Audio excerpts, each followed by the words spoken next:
Lähme reisile.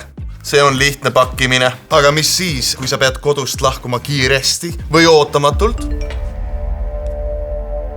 Päästeamet teavitab, et tulekahjust levib mürgine suits. Piirkonnast ei paluta küll lahkuda, kuid kuna neil on võimalus maale minna, kasutavad nad seda. Selline SMS paneb mõtlema küll. Mida kaasa võtta, kas minna ja kuhu? Kui plaani pole, on peas ainult küsimused ja segadus.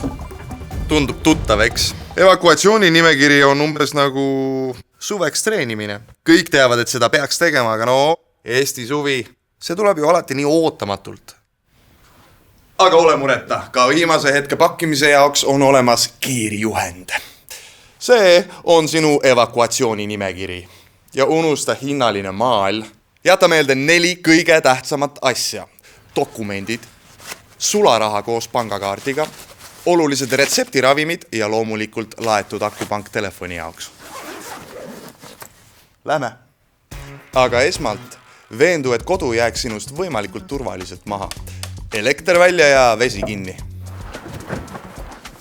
Kõige kindlam on minna nende lähedaste juurde, kes asuvad ohualast väljas. Lepi juba aegsasti kokku, kus on teie ühine evakuatsioonikoht. Oma auto täiskütusepaagiga, oma plaan, oma sihtkoht, kas sõprade või sugulaste juures.